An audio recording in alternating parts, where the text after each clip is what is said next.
우리 계속해서 우리 말씀을 함께 읽겠는데요. 오늘은 데살로니가 전서 5장 1절에서 11절까지 말씀입니다. 함께 교독하겠습니다. 제가 먼저 읽겠습니다. 형제들아, 때와 시기에 관하여는 너희에게 쓸 것이 없음은 주의 날이 밤에 도둑같이 이룰 줄 너희 자신이 자세히 알기 때문이라. 그들이 평안하다 안전하다 할 그때에 임실한 여자에게 해산의 고통이 이름과 같이 멸망이 갑자기 그들에게 이르느니 결코 피하지 못하리라.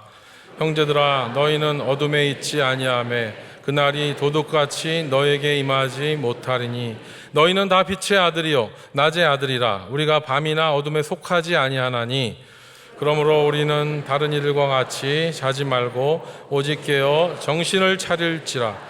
자는 자들은 밤에 자고 취하는 자들은 밤에 취하되 우리는 낮에 속하였으니 정신을 차리고 믿음과 사랑에 호심경을 붙이고 구원의 소망에 투구를 쓰자. 하나님이 우리를 세우심은 노하심에 이르게 하심이 아니요 오직 우리 주 예수 그리스도로 말미암아 구원을 받게 하심이라. 예수께서 우리를 위하여 죽으사 우리로 하여금 깨어있든지 자든지 자기와 함께 살게 하려 하셨네. 함께 읽겠습니다. 그러므로 피차 권면하고 서로 덕을 세우기를 너희가 하는 것 같이 하라. 아멘. 다 같이 자리에 앉아주시고 오늘은 마지막 때에 부르심 7번째 시간으로 변하는 것과 변하지 않는 것에 대해 정병화 목사님께서 말씀해 주시겠습니다. 할렐루야. 네, 주님의 이름으로 축복하고 또 은혜의 자리를 사모하는 우리 모든 성도님들, 오늘도 주님의 큰 은혜가 임할 줄 믿습니다. 오늘 우리 새로 오신 새 가족분들이 있다면, 또 방문하신 분들이 있다면 끝나고 그냥 가지 마시고 우리 로비 옆에 있는 새 가족실에서 함께 교제하고 돌아가시면 좋겠습니다. 그리고 오늘 담임 목사님께서는 현재 지금 한국의 로잔 선교 대회에 지금 방문 중이십니다. 이번 한 주간 동안 이 로잔 선교 대회가 진행되는데요.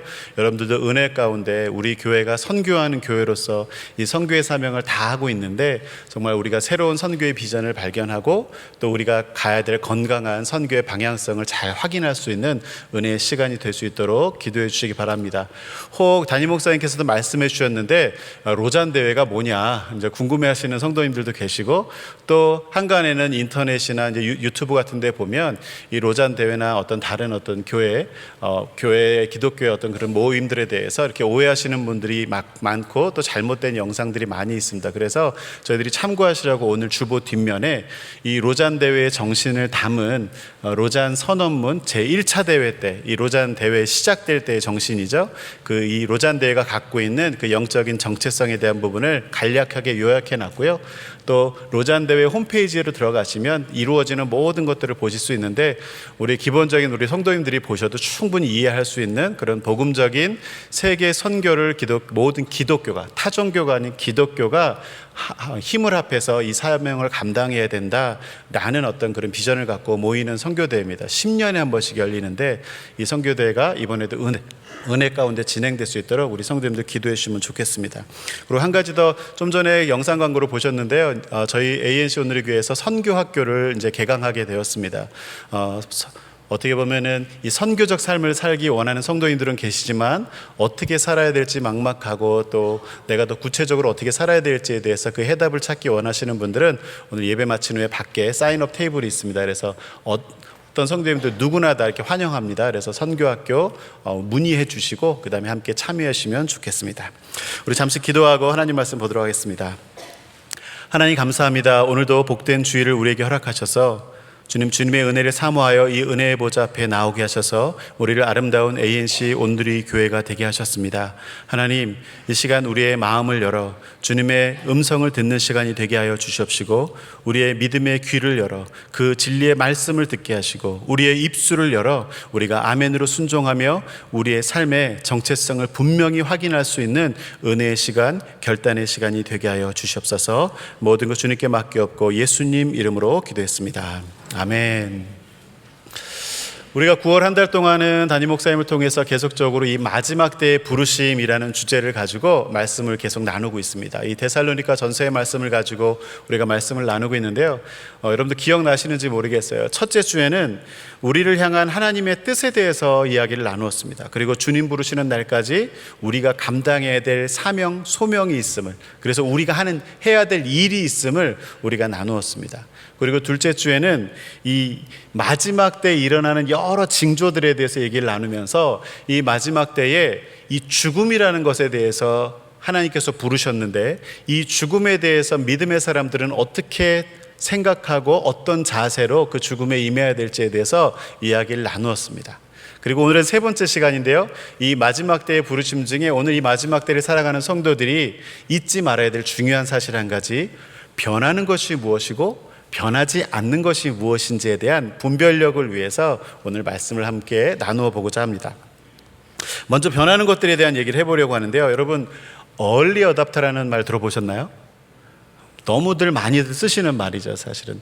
그 얼리 어답터라는 단어를 한번 제가 위키피디아에서 찾아봤는데요. 보세요. 남들보다 신제품을 빨리 구매해서 사용해야 뭐가 풀려요? 직성이 풀리는 소비자군. 이게 별로 이렇게 좋은 의미로 해석해 놓은 것 같지는 않아요, 사실. 남들보다 빨리 사서 먼저 경험해 봐야 그냥 직성이 풀리는 소비자군들을 이르러서 얼리 어답터다라고 말합니다. 좋게 제가 해석해 보자면 이 빠르게 돌아가고 많은 것이 변하는 세상 속에서 이 변화에 빠르게 반응하려고 애쓰는 사람들, 그리고 어떻게 보면은 다른 사람들보다 좀 호기심이 더 왕성하고 많은 사람들, 뭐 이렇게 표현할 수도 있을 것 같아요. 근데 위키피디아에서 왜 이렇게 이거를 부정적으로 해석했을까 고민해 봤는데요. 여러분은 어떠세요? 우리가 살아온 시간들을 한번 이렇게 되돌아봐도 보면 한 시대를 앞서가는 사람들이 사용했던 물건들이 참 많이 있었습니다. 제가 몇 가지 오늘 이렇게 좀 뽑아왔는데요. 첫 번째, 여러분 카폰 아십니까? 카폰? 네. 사실 이걸 보고 이렇게 웃으시는 분들은 아, 내가 써봤지 하는 분들일 수 있겠어요. 아무튼. 근데 사실 이 카폰이라는 것은 대단히 그 당시에는 비싼 것이었습니다. 그래서 당시에 사람들은 다 선으로 연결되어 있는 유선 전화를 쓰던 시대에 선이 없는 무선 전화기를 쓴 거잖아요. 그것도 차에서. 어떻게 보면 오늘 옛날식으로 해석하면 아주 자그만해진 무전기를 갖고 다니는 사람들이었던 거예요, 사실은. 일반인이 쓸 수 있는 것이 아니죠. 얼마나 이게 비쌌냐면, 여러분 이게 1980년대에 등장했는데요. 1980년대만 해도 한국의 현대자동차가 만든 포니가 돌아다니고 있었습니다. 그런데 이 포니 한 대 값이 370만 원 정도 했어요. 근데 이 카폰의 가격이 400만 원이었습니다. 그러니까 여러분들 이 카폰이 자동차보다 더 비싼, 물론 카폰하는 분들은 포니보다 더 큰 차에다 주로 이 카폰을 설치했지만 아무튼 이 카폰도 대단히 비싸고 대단히 시대를 앞서가는 기술을 가진 물건이었죠. 그런데 이 부의 상징인 카폰도 어느 정도 시간이 지나니까 사실은 더 이상 대단할 것이 없는 물건이 되어버렸어요. 또 한 가지 제가 말씀드리는데 시티폰이라고 들어보셨나요? 이 시티폰은 미국에 계신 분들은 이 기술을 아시는지 모르겠어요. 이거는 한국에 어떻게 보면 1997년도에 등장했는데요. 저도 군대 갔다 와서 복학생이 되었을 때에 이 시티폰을 보고 깜짝 놀라고 사실은 사용해 본 적이 있습니다. 당시에 삐삐만 사용하던 시대였는데 이 삐삐만 쓰고 삐삐를 받으면 어디로 갑니까? 공중전화로 가든지 집전화를 써야 되죠. 근데 공중전화에 줄을 서 있거나 아니면 공중전화 보면 관리가 안 돼 있어서 밤새 술 취한 사람들이 붙잡고 씨름을 한 그런 전화기도 있을 것이고 굉장히 지저분하잖아요. 그러면 그걸 갖고 다 이렇게 물속을 닦고 머리를 새도 없이 그렇게 썼었는데 이 시티폰을 갖고 있는 사람들은 전화할 일이 있으면 삐삐를 딱 삐삐 같이 있어야 돼요. 삐삐로 받으면 어떻게 해요? 공중전화 박스 앞으로 가가지고 줄을 서지 않고 그 자리에서 내 전화기를 켜서 전화를 하는 겁니다. 이게 단점이 공중전화 박스를 벗어나면 안 돼요. 집이나 차에서 할 수 없었어요, 사실은. 왜? 공중전화 박스 옆에 그 안테나가 달려있거든요. 그 안테나 반경 100m도 안 됐던 것 같아요, 제가 보니까. 그 안테나 주변에 가서 전화를 하지만 줄을 서지 않는다는 게 엄청난 특권이었습니다. 그런데 이 카폰도 또 이 시티폰이라고 하는 것들도 세월이 지나니까 다 의미 없게 된 것이 무엇 때문에요? 휴대폰이 나왔습니다. 휴대폰이 나옴과 동시에 가격도 카폰만큼 비싸지 않았고요. 시티폰도 신선했지만 시티폰은 사실은 불과 몇 년 되지 않은 채 휴대폰에 밀려서 없어져 버렸어요. 이 새로운 기술 앞에 굉장히 영영이 많은 돈을 투자하고 내가 기술이 개발됐으니까 그것이 나의 것인 줄 알았던 사람들한테는 다 쓸데없는 그런 기술이 돼버렸다는 거죠. 한 가지만 더 얘기하면 음향기계도 그렇습니다. 여러분 워크맨 아시죠? 워크맨 하면 어디께 최고입니까? 소니. 예. 이 소니 워크맨은 1979년도에 최초의 1세대 워크맨이 나왔어요. 휴대용 카세트 플레이어가 참 대단했죠. 그 당시엔 집집마다 다 전축을 쓰던 시절인데, 전축하면 아시죠? 이렇게 들고 다닐 수 없고 이사 때마다 애물단지입니다. 근데 그 전축이 아니라 요만한 손에 들어오는 카세트 플레이어가 음악을 들을 수 있게 줬고, 또 신기했던 건 저도 청소년 시절에 이것을 경험했는데 신세계를 경험했어요. 음악이 스테레오로 들리는 거예요. 모노로, 이거 아시죠? 이렇게 흰색 이어폰 같은 한 줄을 한 귀에만 꽂고 음악을 듣던, 라디오를 듣던 세대가 갑자기 스테레오로, 지금 저기 있는 헤드폰을 갖고 스테레오 음악을 듣기 시작하는 참 놀라운 변화였습니다. 그런데 이것도 얼마 가지 않고 불과 소니에서 이 카세트 워크맨을 만든 지 3년 만에 또 기술 개발을 해서 CD 플레이어를 만들었어요. 여러분들 이 CD 플레이어를 보시면 여러분들 다 젊었을 적에 이 CD 플레이어를 사용하신 분들이 계셨을 것 같아요. 저도 학창 시절에 이 CD 플레이어 뿐만이 아니라 여기 중요한 것은 CD 플레이어에다가 내가 원하는 음악 가수의 CD들을 다 사 모아서 그거를 케이스에 다 한 10개 내지는 20개씩 꽂고 그 CD 플레이어 케이스를 다 가방에 넣고 다니는 것이 그 당시에 부의 상징까지는 아니고 문화적으로 앞서가는 얼리 어답터가 아니었나라는 생각이 듭니다. 그런데 이 워크맨도 CD 플레이어도 그 이어 나오는 MD 플레이어, 뭐 MP3 플레이어 계속 많은 것들이 바뀌었죠. 그런데 이것도 뭐에 의해서 다 밀려나 버렸습니까? 휴대폰이 나오면서. 휴대폰 나오면서 더 이상 CD 플레이어 갖고 다니시는 분 안 계시고요. 요즘은 심지어 여러분들이 새로 뽑는 차에도 CD 넣는 구멍이 없습니다.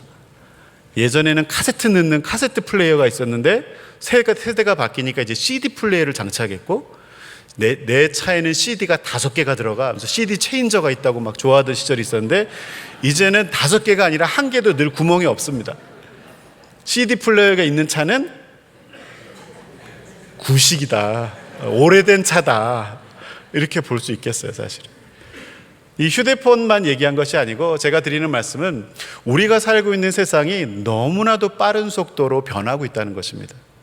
사실은 대단하다고 발견으로 여겨졌던 것이 불과 몇 년도 가지 않아서 별것 아닌 것들이 되어버리고, 또 새로운 것이 나오면 그것을 쫓다 보면 이것을 내가 드디어 누리나 싶을 때 또 다른 게 나옵니다.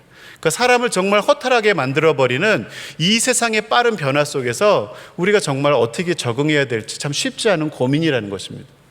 제가 얼마 전에 공부를 하면서 연구 작업을 한 것이 있습니다. 연구 작업을 하다가 어떤 사람들 한 5-6명이 모여서 우리 기독교 신앙에 대해서 이런 대화를 나누는 것을 이제 녹음하고 그 한 100분 정도, 한 90분, 100분 정도 대화한 내용을 녹음을 해서 이 녹음 파일을 이제 녹취를 해야 될 일이 생겼어요. 이제 텍스트로 변환해야 뭐 연구 작업에 쓰던 뭐 정리를 하니까 녹취를 할 일이 있었는데, 제가 불과 몇 년 전에 똑같은 작업을 한번 했었어요. 그래서 그때도 녹취를 하기 위해서 내가 녹음을 했고 보이스 레코더로 녹음한 다음에 이 파일을 보내가지고 아르바이트생을 써가지고 다 들으면서 이렇게 다 녹취를 했었거든요. 그래서 이번에도 제가 하면서 저는 제 습관대로, 제 경험대로 이것을 가지고 녹취할 사람을 알아보려니까 제가 미국에 많은 사람들이 많이 없잖아요. 청년들이 한국말을 잘 알아들을 것도 아니고 제가 권사님들께 부탁할 일도 아니고, 그래서 한국에 있는 친구 목사에게 전화를 해서 친구 목사한테 내가 지금 녹취할 것이 있는데 혹시 학생들 중에 아르바이트 할 만한 학생들이 있는지 좀 알아봐 달라. 그때도 그 친구가 도와줘서 아르바이트생을 썼었어요. 그래서 똑같이 제 경험대로 그렇게 일을 처리하려고 그랬더니 때마침 가을이어가지고 지금 추석 명절을 앞두고 있어서 지금 아르바이트 할 수 있는 학생들을 찾기가 힘들다. 그러니까 좀 추석 명절 마친 다음에 내가 학생들한테 한번 물어볼게. 이제 학교 교수를 하고 있는 친구였어요. 그래서 알겠다. 그러면 내가 기다릴게. 라고 하면서도 이 사람이 내가 해야 될 일이 있는데 그걸 어떻게 다 기다리고 있어요. 미국은 추석 명절 기분도 안 나는데. 그래서 그럼 안 되겠다 하면서 또 성질이 급해가지고 추석을 기다리기 전에 제가 혼자 인터넷에 들어가서 한국에 차라리 녹취하는 업체가 있는지 알아보자. 지금 생각해보니까 녹취하는 업체는 추석 명절 안 보내나? 또 다 똑같이 하는데 들어가서 녹취하는 업체를 찾아보다가 우와, 제가 신기한 것을 발견했어요. 제가 녹음한 파일을 그냥 어디다 맡기는 것도 아니고 그 온라인 사이트 상에서 그냥 드래그해서 파일을 갖다 얹기만 하면 제가 한 6명 정도가 대화를 했는데 사람 1, 사람 2, 사람 3, 사람 4, 사람 5, 사람 6 말하는 사람의 목소리에 따라서 사람을 다 구별하고 그 사람이 말하는 내용에 대해서 쫙 다 한 번에 음성 파일을 분석해가지고 저는 100분 녹음해서 녹음 파일을 만들었는데 100분이 걸리는 게 아니라 녹취는 100분이 아니라 300분, 400분이 걸리잖아요. 근데 이 AI 컴퓨터의 시대가 도래하다 보니까 이거를 5분인가 만에 싹 혼자 분석하더니 쫙 녹취 파일을 주신 거예요. 그리고 더 놀라운 것은 여러분 놀라지 마십시오. 이 파일의 내용을 제가 요약해야 되는데 지가 알아서 쫙 요약까지 해주는 거예요. 이 6사람들의 대화의 핵심 쟁점은 1번 질문에 대해서는 이러이러한 답이 핵심이고 2번 답은 이거고 연구할 필요가 없어요. 공부할 의욕을 잃었어요. 근데 더 놀라운 사실은 이 모든 게 공짜예요. 세상이 정말 많이 변한 거죠. 사실은 저도 이런 기술을 모르고 있었던 것은 아니에요. 사실은 목회자들 같은 경우는 인터넷이나 이런 부분에 대해서 관심이 많고 또 많이 접하고 있으니까 여러분들 갖고 계시는 핸드폰도 운전을 하다가 핸드폰에 문자가 오면 카톡이 오면 대답할 수 없으면 카톡 거기에다가 마이크 버튼 하나 딱 누르고 말로 하면 그걸 다 글자로 변환시켜서 답장을 해줘요. 사실은. 그리고 그것뿐만이 아니라 이렇게 음성을 변환시켜주는 거 여러분들이 보는 유튜브 영상도 외국어 영상이지만 자막 캡션 기능을 키면 동일한 것을 한국말로 번역해서 주는 기능도 요즘 다 탑재되어 있어요. 그러니까 제가 이런 기술을 몰랐던 것은 아닌데 이런 기술이 내가 삶에 필요한 내 기술이라고 여긴 적은 없는 거예요. 그러니까 저는 몇 년 전에 제가 경험했고 성공적으로 경험했던 그 아르바이트의 역할을 똑같이 쓰려고 하다가 지금 새로운 기술에 제가 딱 부딪힌 거죠. 그러니까 한마디로 말해서 저는 한때는 얼리 어답터라고 불렸었고요, 사실은. 그리고 한때는 제 별명이 맥가이버였습니다. 네. 왜냐하면 목회자 치고 모르는 게 없고 목회자 치고 못하는 게 없고 못하는 것 빼고 다 하고 모르는 것 빼고 다 아는 이런저런 것들을 많이 경험하다 보니까 이렇게 주워 들은 게 많아가지고 다양한 것들을 하다 보니까 나는 굉장히 새로운 지식이나 기술이나 이런 변화에 대해서 잘 적응하고 빨리 그것을 습득하는 편이구나라고 저도 생각했어요. 그래서 저 스스로도 돈이 없어서 얼리 어답터를 못하는 거지 돈만 아닌 거는 돈이 안 드는 쪽은 굉장히 빨리 그런 거를 습득하고 경험하고 사실 그런 것들을 잘 적응하는구나 라고 생각했는데 이번에 그 사건을 통해서 제가 이제 얼리 어댑터가 아니라 슬로우 어댑터가 되어가고 있다는 것을 제가 깨닫게 됐습니다. 성도 여러분은 어떻습니까? 여러분은 얼리 어댑터십니까? 아멘이라고 말씀을 못 하시는 것 같아요. 아니면 반대로 슬로우 어댑터십니까? 중요한 사실은요, 너무나도 빨리 변화하고 있는 이 세상 속에서 대다수의 사람들이 지금 대답은 안 하셨지만 그래도 나는 이 빠르게 변하는 세상에 그래도 잘 적응할 수 있다라고 착각을 하신다는 것입니다. 왜냐하면 우리는 기본적으로 내 자신을 많이 믿는 맹신하는 성향이 있어요, 사실. 그래서 나는 뭐 다른 뭐 그런 복잡한 이런 기술들은 몰라도 그래도 내가 살아가는데 필요한 것들은 내가 빠르게 습득하면서 난 잘 적응하고 살 수 있어 라고 생각을 한다는 것이죠.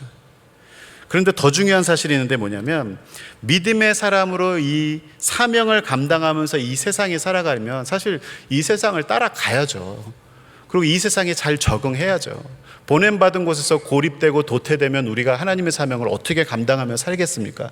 그러니 이 세상을 잘 적응하며 또 그것을 잘 이해하며 살아가야 되는데, 중요한 사실 한 가지가 무엇이냐면, 우리는 이 빠르게 변하는 세상 속에서 무엇을 쫓아가야 되고 무엇을 따라가지 말아야 될지 잘 분별하는 능력이 없다는 것입니다. 우리는 사실 잘 분별할 능력이 그리 많지 않아요. 얼리 어댑터라고 생각했던 저도 이제는 한참 시대에 뒤떨어지고 제 경험과 제 고집을 따라가는 것들을 문득 발견하게 되더라는 것입니다. 우리가 이 세상을 살아갈 수 있는 지혜를 우리가 어디서 얻을 수 있을까요? 그 분별하는 능력을 어디서 얻을 수 있을까요? 이 급변하는 세상에 IT 기술을 내가 많이 알고 있으면 잘 따라갈까요? 세상은 IT 기술만으로 바뀌는 것은 아닙니다. 더 많은 영역, 수많은 여러분들이 살고 있는 일상의 삶의 영역에서 날마다 하루가 다르게 많은 것들이 변하고 있는데, 그것들을 잘 따라가야 될지 아니면 이것은 내가 배척하면서 분별해야 될지 뭘로 기준을 가지고 그것을 분별하시겠습니까? 우리가 좋은 대학, 좋은 직장을 잡으면 인생의 문제가 해결된다고 생각할지 모르지만, 저도 짧지 않은 26년간의 목회 생활을 했더라고요. 학생 시절 빼고 순수하게 목회자로 성도들의 삶을 함께 나누며 기도하며 살아온 시간이 26년이 되었는데, 이 26년의 시간 동안 수많은 성도님들의 삶을 보았잖아요. 그런데 보니까 그 성도님들은 다양한 직업을 갖고 있었고 다양한 인생의 문제를 갖고 있었는데, 그들이 가지고 있는 이런 제가 앞서 말씀드린 세상적인 기준들을 가지고는 그 인생의 문제를 해결하는 분을 보지 못했습니다. 여전히 그분들에게 물질이 많거나 적거나 건강이 있거나 없거나, 사실은 그런 거를 다 떠나서 인생의 근본적인 이 불안과 두려움과 날마다 내 인생에 몰아닥치는 그 인생의 파도를 넘어갈 때에 내가 가지고 있는 그런 경험들과 세상적인 것들을 가지고 그것을 뛰어넘을 수 있는 분들이 없었어요. 결국 궁극적인 근본적인 질문으로 돌아오게 되더라는 것입니다. 이 마지막 때를 살아갈수록 삶의 문제와 갈등, 유혹은 끊임없이 밀려오는데 무엇으로 그 삶의 중심을 잡을 수 있겠습니까? 제가 오늘 설교 제목을 변하는 것들과 변하지 않는 것들이라고 정했는데요. 변하는 것은 제가 앞서 말씀드린 우리의 힘으로 따라잡을 수도 없고 적응할 수도 없는 이 타락해가는 세상을 제가 말씀드리는 것입니다. 이 세상의 것들 참 많이 있고 우리에게 필요한 것들도 많이 있지만, 우리가 그것을 따라잡는다고 해서 우리의 삶에 흔들거리는 이 위기를 모면할 수 없다는 것입니다. 마지막 때에 우리의 인생이 흔들리지 않는 비결은 변하는 것을 붙잡는 것이 아니라 변하지 않는 것을 붙잡아야 합니다. 흔들릴 때 흔들리는 걸 붙잡으면 멀미밖에 더 할 게 없습니다. 흔들릴 땐 흔들리지 않는 걸 붙잡고 내 몸이 흔들리지 않게 만들어야 되는 거예요. 우리의 인생을 변하지 않는 것, 그것이 바로 진리라고 합니다. 만고불변의 진리. 진리는 바뀌는 게 아니에요. 그렇죠? 시대를 따라서 변하는 게 아니에요. 진리라는 거는 세월이 흐르고 시대가 바뀌어도 그냥 똑같은 것. 그게 뭡니까? 우리 인생의 모든 문제의 가장 든든한 기준은 하나님의 말씀이라는 것입니다. 그러면 이제는 변하지 않는 하나님의 말씀, 하나님의 진리, 그 변하지 않는 것에 대한 이야기를 좀 해보려고 합니다. 오늘 본문 말씀 나누면 마지막 때에 대한 이야기를 하고 있는데요. 여러분, 종말에 대한 얘기를 우리가 하고 있잖아요. 마지막 때, 심판의 때. 근데 이 종말에 대해서 제가 육하 원칙에 따라서 언제, 어디서, 누구와, 무엇을, 왜, 어떻게, 이 육하 원칙에 따라서 이 6개 중에 뭐가 제일 궁금하세요? 라고 여러분들에게 묻는다면 세상 사람들, 또 우리들은 뭐가 제일 궁금할까요? 제가 볼 때는 대부분이 언제예요, 언제. 오늘 데살로니가 성도들도 크게 다르지 않았던 것 같아요. 사도 바울이 마지막 종말에 대한 이야기를 쭉 하다 보니까 당연히 데살로니가 교회 교인들의 관심사가 예수님의 그 재림의 시기가 언제냐, 예수님 언제 오십니까? 라는 거에 지금 딱 포커스가 된 거예요. 오늘 본문 1, 2절 말씀 제가 읽어드릴게요. 형제들아, 때와 시기에 관하여는 너희에게 쓸 것이 없음은 주의 날이 밤에 도둑같이 이를 줄을 너희 자신이 자세히 알기 때문이라. 이 교인들은 재림의 때와 시기가 너무너무 궁금했던 거예요.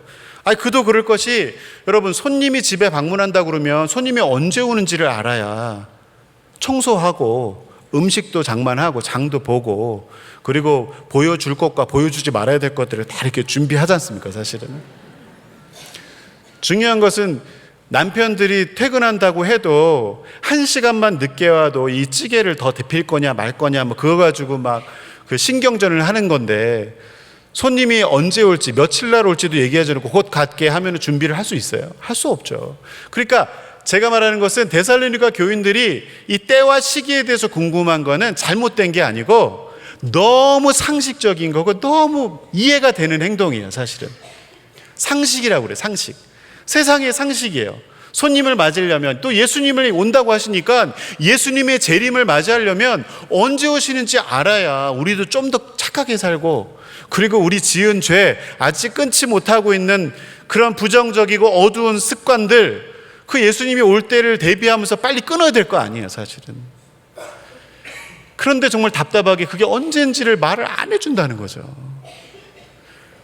오늘 보면 사도 바울이 뭐라고 대답합니까? 2절에 재림의 때는 밤에 몰래 도둑 드는 것처럼 너희들이 알지 못하는 때에 일어날 건데, 지금 사도 바울이 뒷부분에 중요한 말합니다. 내가 이건 말하지 않아도 너희가 이미 너무 잘 알고 있는 거야. 지금 이렇게 얘기했습니다. 너희가 이미 알고 있는 바라.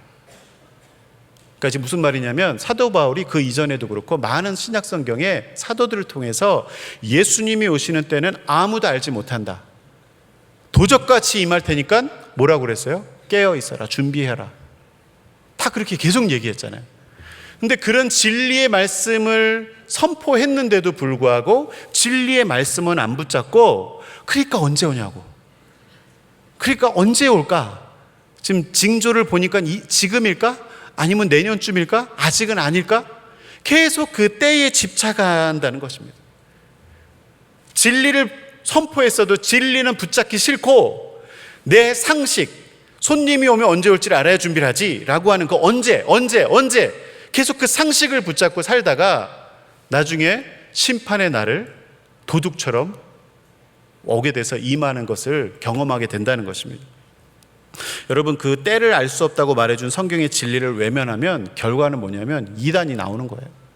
성경은 알 수 없다고 했는데 자꾸 그 때에 집중하고 때에 관심 많고 그 때에 집착하면 여러분 이단밖에 될 게 없어요. 여러분, 이장님 목사의 다미 선교회라고 여러분들 기억하세요? 이게 1992년도 10월 28일 날 지구에 종말이 오고 예수님께서 오셔서 종말과 함께 믿음의 사람들을 휴거가 일어날 것이다 라고 해서 막 다미 선교회 소속 사람들이 막 팻말을 들고 길거리에 돌아다니면서 10월 28일을 준비하라 하면서 이 시한부 종말론을 외쳤던 사건입니다. 근데 이것이 사실은 그 이장님 목사의 다미 선교회는 그렇게 큰 선교회가 아니었는데도 그들이 너무 강력하게 이 메시지를 외치고 다니는 바람에 또 많은 사건을 일으켜서 사회적 파장으로 문제가 됐었습니다. 이유 중에 하나는 뭐냐면 10월 28일 날 주님이 오시니까 이제 여러분 3년 만기 적금 이런 거 다 의미 없습니다. 올해 오십니다. 올해 10월에.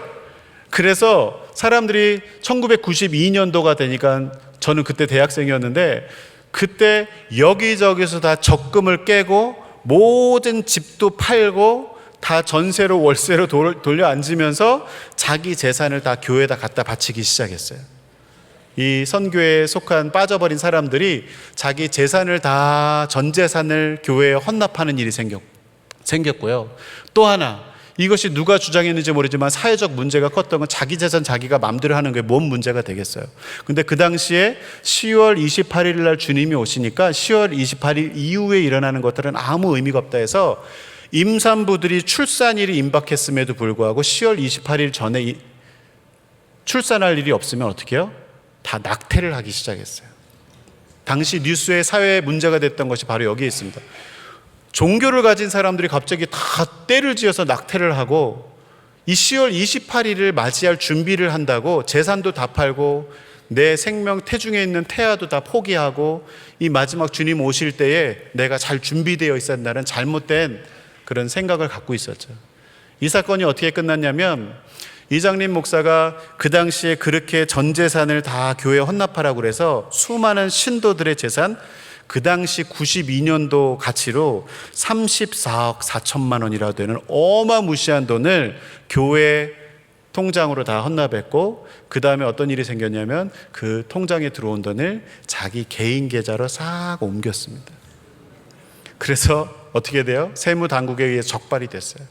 그래서 이 이장림 목사는 10월 28일 날 주님이 오시는데 9월 달에 구속돼가지고 사기죄로 구속돼가지고 구치소에 들어갔어요. 그랬는데도 포기하지 않았어요. 그리고 10월 28일이 왔어요. 어떻게 됐나요? 안 왔어요. 종말은. 그 당시에 얼마나 해프닝이 있었냐면 뉴스에서 그거를 보도하려고 다양한 막 얘기들을 했는데 제가 기억이 나는 게 있는데 뭐냐면 처음에 그날 아침부터 종말을 준비합니다. 사람들이 다 모여 있습니다. 아침에 오지 않으셨어요. 점심이 됐어요. 점심에도 오지 않으세요. 그리고 이제 저녁이 됐는데도 오지 않으세요. 우리 기도가 부족한 거라고 막 또 성도들이 끊임없이 막 그 어떤 교회 같은 데 모여서 기도하는 걸 또 뉴스에서 또 그걸 또 취재를 했어요, 사실. 그런데 자정이 지났는데도 안 왔어요. 그러니까 굉장히 이제 멘붕에 빠졌어요, 이제. 사람들이 당황하기 시작했어요. 그랬더니 그 당시에 관계자라고 하는 다미성교회 관계자라는 사람들이 말한 것 중에 제 기억나는 게 시차 때문에 그러니까 한국 시간이 아니라 이게 미국 시간인가 아니면 예루살렘 시간인가 시차 핑계를 대서 근데 어떤 핑계를 대도 다음 날 아침이 됐어요. 이제 시차도 다 돌아갔어요. 이제 미국 시간으로 우겨도 안 돼요. 이제 다 끝나니까 그제서 시인하고 예수님이 안 오시네요가 아니라 공식 성명을 발표한다고 하면서 예수님의 재림이 우리의 준비가 부족했고 또 우리가 하나님 앞에서 올바로 서 있지 않았기 때문에 연기한다. 그래서 재림이 연기되었다라는 걸 발표한 다음에 끝까지 그들은 그들의 생각을 굽히지 않았습니다. 최근에 어떤 이장림 목사님이 뭐 하나 했더니 여전히 어디서 사람들에 의해 부름받아서 또 교회 목회를 하고 계시더라고요. 그런데 그 당시에 일어났던 10월 28일의 시한부 종말론에 대해서는 자신이 잘못했음을 시인했더라고요. 그리고 감옥 갔다 이제 나온 거죠, 사실은. 근데 제가 이 얘기를 드리는 이유는 아마도 앞으로도 인간의 연약함 때문에 이런 수많은 이단들은 계속 나올 겁니다. 왜요? 하나님은 때와 시기에 집착하지 말라고 그랬는데 여전히 인간의 본성은 그 상식을 쫓아서 언제인지를 계속 궁금해 할 거기 때문에 그래요. 그런데 오늘 성경 말씀에 보면 오늘 언제가 중요한 거고 어떻게 살아갈지를 고민하라는 것입니다. 여러분 만약에 앞으로도 이런 이단들이 나와서 어떤 사람이 일어나서 주님이 2024년 10월 28일이었답니다. 그리고 이제 10월 28일에 올 겁니다라고 얘기할 수도 있을 것 같아요. 근데 지난주에 담임 목사님도 예언하셨는데 저도 예언 하나만 하자면 우리 주님은 너무나도 신실하시고 우리의 약속을 지키시는 분이기 때문에 하나님 말씀에 분명히 진리의 말씀에 뭐라고 했어요? 그날을 알 수 있다 없다? 없다라고 했는데 누가 알아버렸기 때문에 오실 날을 다시 바꾸실 거예요. 여러분들이 자꾸 그 날짜를 한번 대보세요. 그럼 그날에는 안 오세요. 우스갯소리 같지만 주님이 원하시는 것은 때가 아니라 그 때를 어떻게 살아갈 것인지에 대한 how, 어떻게 그날을 준비하며 살아갈 것인지에 대해서 주님은 여러분들이 깨닫기 원하시고 오늘 사도 바울도 말하는 것은 이 마지막 때에 어떻게 살 건지를 고민하라는 것입니다. 성경 말씀에 비추어 보면 이 땅에는 결코 종말을 준비할 수 없는 부류의 사람들이 있어요. 데살로니가 교인들이 지금 바울이 말하는 이 어떻게 살아갈 것인지를 고민하지 않고 언제에 집착하면 결국 그 사람들은 이 종말을 준비할래야 준비할 수 없이 도둑같이 그 종말을 임하게 되는 것이죠. 근데 오늘 4절 5절 말씀 제가 한번 읽어드릴게요. 형제들아 너희는 어둠에 있지 아니하매 그날이 도둑같이 너희에게 임하지 못하리니.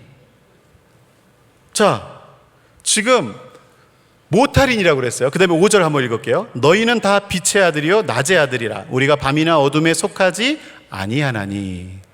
자, 기억하세요. 앞에 2절에서는 그날이 도적같이 임한다고 그랬어요. 그런데 지금 4절에 너희에게는 도적같이 임하지 못한다고 그래요. 뭐가 지금 정답이에요 지금? 도적같이 임한다고 했다가 임하지 못한다고 그랬다. 지금 두 부류가 나뉜다는 거예요. 우리가 살아가는 세상에서는. 뭐냐면 여기에 중요한 전제가 있는데, 도둑같이 종말의 때를 맞이하지 않는 사람은 중요한 전제 뭐예요? 어둠에 속하지 않은 빛의 자녀들일 때, 어둠에 속하지 않은 빛의 자녀들일 때는 그날이 도적같이 임하는 게 아니에요. 빛에 있으면 그날이 언제 오는지 궁금해하지 않아도 다 깨닫고 느끼게 돼 있다는 것입니다. 어떻게 보면 이 마지막 때에 항상 그 주님 오실 날을 기억하며 내가 준비하며 살아가는 사람은 내일 오든지 모레 오든지 중요하지 않아요. 주님이 오실 날에 대한 기대와 함께 나에게 주어진 하루하루의 삶이 너무나 소중하고 귀한 사명의 날이기 때문에 그렇습니다. 뭔가 지금 내가 이렇게 껄쩍지근하고 뭔가 이렇게 캥기는 게 많고 뭔가 만족스럽지 않은 인생을 살 때에 주님이 갑자기 오면 안 된다는 생각을 자꾸 하시는 것 같아요.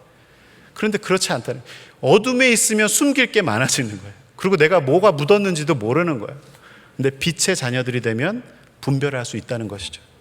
제가 구원에 대해서 성도님들께 종종 드리는 말씀이 있는데요, 세상 사람들이나 믿는 사람들이나 우리가 영적으로 잘 깨어있지 못하면 이런 생각을 해요. 우리가 아무리 큰 죄를 저질렀어도 우리가 예수님께 돌아와서 회개하면 주님께서 용서해 주세요, 안 해주세요? 해주시죠. 그리고 예수 그리스도를 나의 구주로 영접하면 내가 구원 받아요, 못 받아요? 받죠. 아멘. 이 진리의 말씀을 왜곡해서 잘못 사용하려는 사람들이 있어요. 아, 그렇구나. 그러니까 내가 아무리 죄를 지어도 회개하면 용서받을 수 있구나. 그리고 내가 예수님을 믿기만 하면 구원받을 수 있구나. 이거를 붙잡고 은혜롭게 살아가는 게 아니라, 그러니까 내가 지금은 내 맘껏 내 원하는 대로 살다가, 내 맘대로 살다가 죽기 직전에 주님 잘못했습니다 하고 짧고 굵게 딱 회개하고 용서받고, 내가 주님을 구세주로 영접합니다 라고 해가지고 천국에 쫙 가면 일석이조가 되지 않을까 라는 생각을 주로 어떤 사람이 하냐면, 아직 믿음을 받아들이지 않은 불신자들. 아, 그래, 알았어, 나중에. 믿지 않는 남편들. 내가 나중에 가줄게. 아직은 아니야. 내가 담배도 끊어야 되고 술도 끊어야 되고 뭐 내가 즐거운 것들을 다 포기하고 교회를 가기에는 아직은 좀 시간이 여의치 않으니까 내가 좀 더 이따가 나중에 그렇게 할게. 이렇게 가는 사람들이 있어요. 그리고 심지어 믿음이 없는 사람이 아니라 믿음이 있는 사람 중에서도, 제가 오해하지 마시기 바랍니다. 지금 오신 분들 중에 그런 분이 한 번도 없기를 바라면서, 아, 그래? 제가 앞부분에 얘기하면서 나도 그래 볼까? 그런 방법이 있었네? 라고 생각할지 모르겠어요. 근데 여러분, 큰일 납니다. 제 말은 진실입니다. 여러분들 마음대로 살다가 주님을 딱 만나고 회개하고 그리스도를 영접하면 천국은 갈 수 있어요. 그런데 여기 중요한 함정이 한 가지가 있습니다. 여러분들 마음대로 살아가면 절대로 회개할 타이밍을 못 잡아요. 착각을 하는 겁니다. 나는 죄를 짓다가도 회개할 타이밍을 잡을 수 있을 것이다 라고 생각하는데, 그렇지 않다는 거예요. 죄를 짓는 사람은 믿음이 없는 사람처럼 흑암 중에 어둠 속에 들어가기를 자처하는 사람이기 때문에, 이 어둠에 들어가서 사는 사람은 내가 회개할 때가 언제인지 절대 알지 못한다는 거예요. 왜? 주님이 오실 때를 내가 느끼질 못하니까요. 주님이 오실 마지막 때, 심판의 때를 준비하며 살아가지 못하니까요. 그러니 어둠 속에 있는 사람은 회개할 타이밍을 절대 놓쳐버리는 사람과도 같아요. 잠긴 문을 열려면 깨어 있어야 되고, 그 영적으로 깨어 있는 키가 있어야 되는데, 이 키를 집어 던지고 어둠 속에, 진흙탕 속에 들어가서 산다는 거예요. 그러고 나서 어떻게 회개할 타이밍을 찾겠어요? 그렇게 살아가는 사람은 수많은 성도와 수많은 가족의 눈물의 기도로 겨우겨우 건져질까 말까 해요. 그 어둠으로 다시 들어가시겠다고요? 여러분들이 다시 구원받는다는 보장을 할 수가 없어요. 농담 같지만 이게 우리 그리스도인들이 살아가는데 붙잡아야 될 중요한 진리의 말씀입니다. 제가 간간히 여러분들에게 위로의 말씀을 드려요. 왜 이렇게 예수님은 빨리 믿으셔가지고 이 수고를 하며 즐겁긴 하지만 이 수고를 하실까? 근데 여러분, 그것도 주님의 섭리와 계획 가운데 여러분들이 부름받은 줄 믿습니다. 여러분들이 이때 복음이 들어갔다면 여러분 지금부터 주님과 교제하며 그때를 사모하며 살아가도록 복 받으신 거예요. 구원의 복을 받으신 거예요. 어둠 속으로 다시 들어갈 수 없습니다. 그러니 어둠 속으로 다시 들어가는 자는 종말을 준비하며 살 수 없는 거죠. 마지막으로 이 종말을 준비하는 사람들에 대한 얘기를 드리는데요. 성도 여러분, 우리가 그러면 이 마지막 때에 어떻게 하면 종말을 준비하며 살아갈 수 있을까요? 오늘 성경에서 보면 우리에게 알려주는 두 가지 중요한 방법이 있습니다. 첫 번째로, 이 쇠락하는 세상 속에서 항상 깨어 있어야 됩니다. 우리 6절 말씀 한번 다 같이 한번 읽어보겠습니다. 시작. 그러므로 우리는 다른 이들과 같이 자지 말고 오직 깨어 정신을 차릴지라. 아멘. 이 오늘 말씀뿐만 아니라 복음서와 모든 신약 성경이 그리스도인들은 그날을 기다리며 살아가야 된다고 말하는데요. 우리 고린도전서 1장 7절 한번 읽어볼까요? 시작. 너희가 모든 은사에 부족함이 없이 우리 주 예수 그리스도의 나타나심을 기다림이라. 한 절만 더요. 베드로후서 3장 12절 말씀. 시작. 하나님의 날이 임하기를 바라보고 간절히 사모하라. 거기까지요. 우리가 익히 너무 들어서 잘 알고 있는 종말, 예수님의 재림을 우리와는 상관없는 먼 미래의 일쯤으로 여기고 살아가고 있다면 우리도 믿지 않고 어둠 속에서 살아가는 사람하고 다를 게 아무것도 없습니다. 여러분, 종말, 주님이 오실 날, 심판의 날, 그것은 우리의 두려움의 날이 아니라 주님께서 우리에게 모든 우리 삶 속에서도 있는 죄에 대한 유혹과 근심과 인생의 짐을 다 덜어주시고 우리가 지금 소중하게 여기는 그 어떤 경험과 그 어떤 물질과 그 어떤 관계보다도 더 복되고 영광스러운 경험을 주실 수 있는 그 영원의 날을 우리에게 주시는 날입니다. 우리는 설레고 기다림으로 그 날을 바라보며 준비하며 살아가야 된다는 것이죠. 그러기 위해서 어떻게 해요? 깨어 있어야 된다는 거예요. 여러분 인생 가운데 무엇을 제일 사랑하세요? 여러분 무엇을 가장 기대하고 소망하며 살아가세요? 그게 세상에 보이는 것들, 썩어 없어질 것들이라면 여러분 그것은 오래갈 수 없습니다. 우리의 종말도 두려움 가운데 도둑같이 임하게 될 거예요. 변하지 않는 것, 진리의 말씀을 붙잡고 흔들리지 않으며 그날을 두려워하지 않고 기대와 설레임으로 기쁨으로 기다리는 자만이 그 종말을 기다릴 수 있다는 것입니다. 둘째로 서로 권면하고 덕을 세워야 된다고 성경은 말하고 있습니다. 우리 11절 말씀 한번 같이 읽겠습니다. 시작. 그러므로 피차 권면하고 덕을 세우기를 너희가 하는 것 같이 하라. 이 말은요, 우리가 진리의 말씀, 믿음으로 살아가는 방법을 모른다는 것이 아니에요. 사실 우리가 그것을 잊지 않기 위해서 계속 상기시켜 주라는 거예요. 권면한다는 것은. 그리고 본을 보인다는 것은 상대방이 그렇게 믿음의 삶을 살아가는 모습을 통해서 나도 저렇게 살아야지라고 깨달을 수 있도록 계속 서로가 삶으로 권면하라는 것입니다. 신앙생활을 짧게는 수년, 수십 년씩 하신 여기 집사님, 권사님, 장로님, 또 우리 성도님들이 사실 이 구원의 진리와 성경 말씀을 모르는 게 아니에요. 그런데 우리의 죄성은 얼마나 무서운지 알고 있는 진리도 까먹게 한다는 것입니다. 제가 아까 말씀드린 그런 신문물과 인공 AI 기술을 이미 알고 있었는데도 내 삶에는 적용하고 쓰지 못했던 실수를 범한 것처럼 우리가 복음의 진리를 알고 있어도 우리의 죄성이 언제나 복음의 진리를 잊어버리게, 망각하게, 내 삶에 적용하지 않게, 내 삶의 인생의 문제 해결책으로 쓰지 않도록 계속 그것을 잊어버리게 한다는 것입니다. 그래서 잊지 않도록 상기하는 것이 중요하다는 것입니다. 서로. 여러분 건축 현장에 대한 이야기를 잠깐 하려고 그러는데 여러분 TBM이라고 아십니까? 우리 장로님들도 여기 집사님들도 이 건축 현장에 계신 분들이 많은데 TBM이라는 말이 있습니다. 이게 뭐냐면 Think Safety, Be Safety, 그 다음에 Make Safety. 왜냐하면 이 안전에 대한 구호예요. 항상 안전을 생각하고 조심해서 안전하고 안전을 해서 무사고 공사를 이뤄내라. 그래서 TBM이라서 건축 현장이라든지 어떤 위험한 작업들을 하는 그런 직장들이 항상 하루에 일을 시작하기 전에 작업하는 그런 가장 작은 그룹끼리 이렇게 안전 점검을 하는 거예요. 근데 여러분들 뭐 저 제철소라든지 위험한 데 같은 데도 보면 TV 방송에 가끔 그런 거 있어요. 그 들어보셨어요? 뭐 제가 흉내 한번 내볼게요. 다 모여서 이렇게 작업반장 같은 사람이 이렇게 손가락을 딱 이렇게 하면 다들 이렇게 손가락 이렇게 하고 있어요. 그다음에 딱 안전모를 서로 딱 찍으면서 안전모 상태 이러면 좋아 딱 얘기하는 거예요. 다들 다 좋아라고 대답해요. 그다음에 허리 다치지 않으라고 하는 벨트 있으면 안전벨트 이러면 좋아. 안전 작업화 어때? 이러면 상태 어때? 이러면 좋아. 그래서 머리부터 발끝까지 하나하나 딱딱딱 집어가면서 상태가 어떤지 말하고 이 작업하는 일꾼들은 다 좋아 이러는 거예요. 다 서로 손가락으로 이렇게 찌르는 거예요. 이렇게.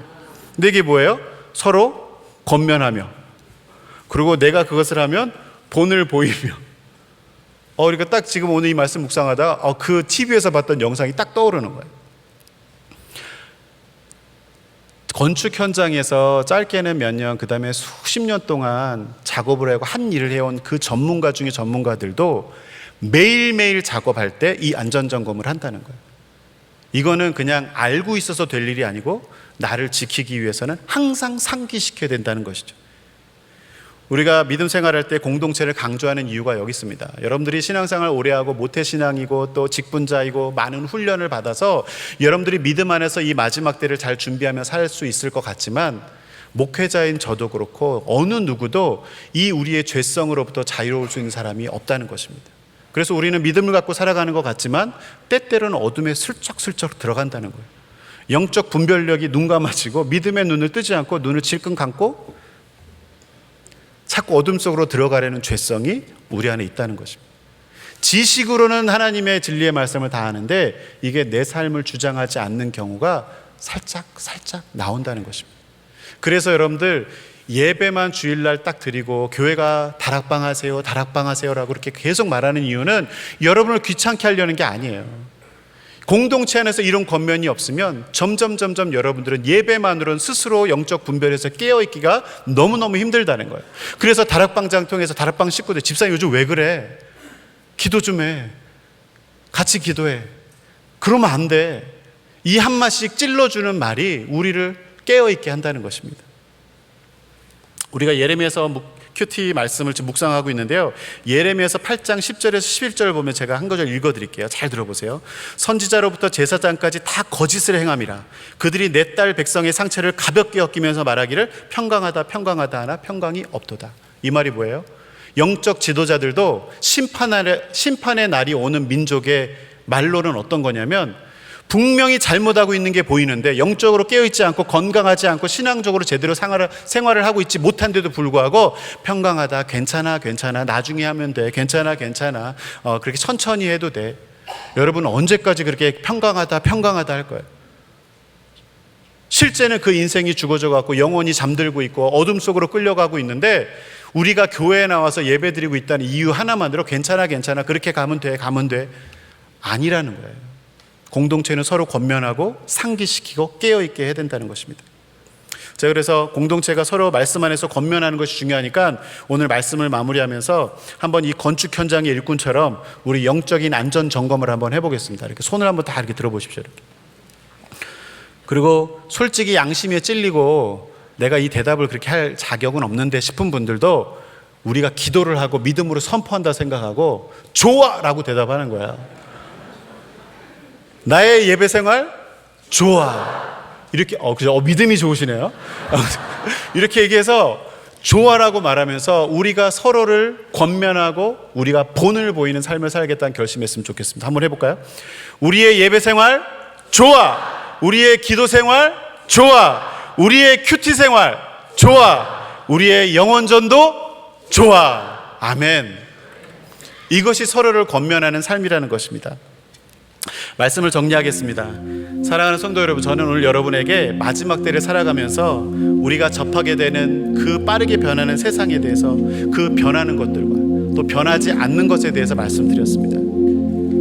세상이 빠르게 변하고 세속화되어지지만 우리는 그 보이는 것에 의지해 살아간다면 우리는 어둠 속으로 들어가고 흔들릴 수밖에 없습니다. 하지만 우리가 세상의 변화를 핑계대지 말고 결코 변하지 않는 진리, 보이지 않지만 영원하신 하나님의 진리의 말씀을 붙잡으며 우리의 믿음의 공동체와 더불어 권면하며 덕을 세우며 살아간다면 이 마지막 때에 주님이 오실 날이 두렵지 않고 언제 오든 나는 어떻게 준비하며 살아가면 되겠다라고 다짐할 수 있는 믿음의 사람이 될 줄로 믿습니다. 우리가 눈에 보이는 것들을 붙잡으며 불안해하는 인생이 아니라 보이지 않지만 영원하신 예수 그리스도, 그 예수 그리스도의 진리를 붙잡고 살아갈 수 있는 우리 모두가 될 수 있기를 소원합니다. 이 시간 우리 다 같이 일어나셔서 우리 이 결단의 찬양, 보이지 않는 왕 찬양하면서 하나님 앞에 우리의 믿음을 고백하겠습니다.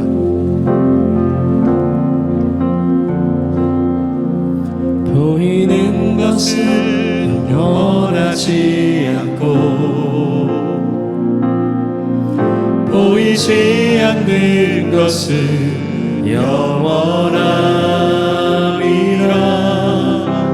오직 한 분 유일한 구원자,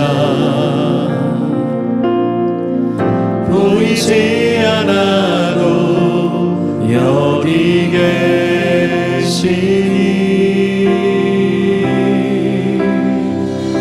계시니 보이는 것은 영원하지 않고 보이지 않는 것은 영원함이라. 오직 한 분 유일한 구원자, 보이지 않아도 여기 계시니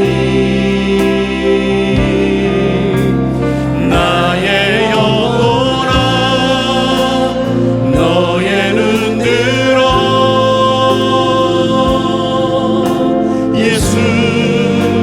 예수를 바라라. 영원하신 왕 너의 참 소망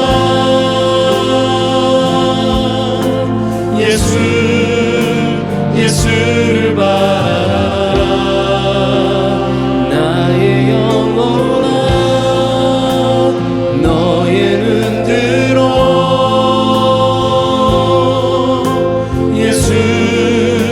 예수를 바라라.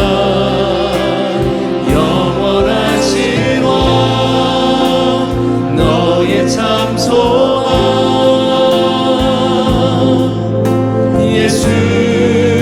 예수를 바라라. 나의 영혼아 너의 눈 들어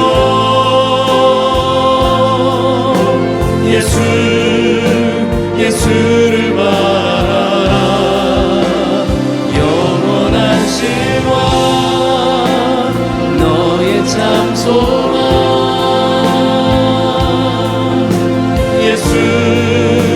예수를 바라라. 나의 영혼아 너의 눈 들어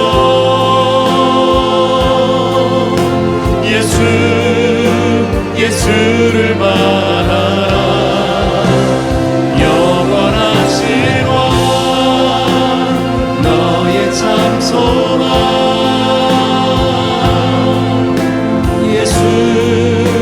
예수를 바라라. 아멘. 이 시간 우리에게 짧게 기도할 때 하나님 오늘 주신 말씀을 붙잡고 이 세상의 어둠 속으로 끌려가는 인생이 아니라 하나님 변하지 않는 진리 영원하신 예수 그리스도를 붙잡고 주님이 주신 말씀 의지하여 진리의 말씀을 의지하여 우리의 인생을 헤쳐나가는 믿음의 사람들로 우리를 세워주시옵소서. 이번 한 주 이제 주님의 말씀을 듣고 세상으로 나아갑니다. 이 파송받는 시간에 우리의 삶의 원동력이 이 세상의 변에 썩어져 없어질 것들이 아니라 변하지 않는 영원한 진리의 말씀을 붙잡고 믿음의 사람답게 하나님의 백성답게 예수 그리스도의 제자답게 세상을 살아갈 수 있는 우리 모든 공동체가 될 수 있게 달라고 이 시간 우리 합심해서 한번 기도하겠습니다. 하나님 아버지 감사합니다. 하나님 오늘도 주님께 주시는 말씀을 붙들고 저희들 사랑합니다. 주님 저희들의 연약함을 붙들고 주님 저희를 말씀으로 세워주시고 주님 날마다 저희들의 죄성을 인해서 넘어지고 쓰러지고 아버지 유혹하여 아버지 흔들릴 수밖에 없는 저희들의 인생을 주님의 진리의 말씀으로 붙잡아 주심을 감사합니다. 하나님 정말 저희들 주님 앞에 붙들어 주시옵시고 날마다 주님을 붙들어 나갈 수 있는 저희가 될 수 있도록 도와주시고 이번 한 주 저희들의 삶을 살아가는 동안도 주님의 그 진리의 말씀이 우리를 인도하게 하시고 아버지 주님의 그 진리의 말씀이 우리 삶의 등불이 되게 하여 주옵시고 주의 그 진리가 내 인생을 붙잡는 여가 될 수 있도록 하나님 붙잡아 주옵소서. 아버지 주님께서 인도하시기를 원합니다. 하나님 붙잡아 주옵시고 주의 놀라고 거룩하신 그 음성을 주님 앞에 올려드릴 수 있는 제가 될 수 있도록 하나님 되시기를 원합니다. 하나님 이번 한 주의 삶 주님께 올려드립니다. 주님이 그 역사하여 주옵시고 아버지 주님의 놀라우신 능력이 아버지 주님의 그 놀라우신 능력이 그 인도하심이 우리의 삶 가운데 신실하게 앞서가는 하나님의 하시옵시고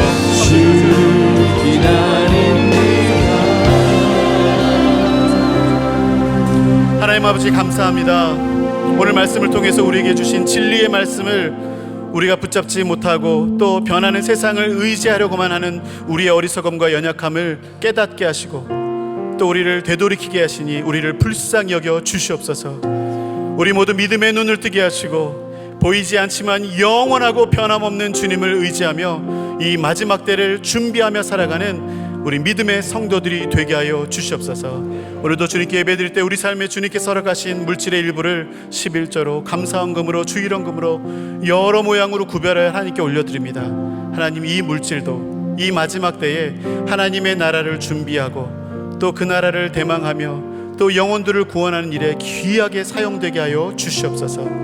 이번 한 주도 주님과 동행하기에 저희들이 어둠의 자식이 아니라 빛의 자녀로 그날이 도둑같이 임하는 것이 아니라 우리의 설렘과 기다림 속에 임할 수 있는 축복을 허락하여 주시옵소서.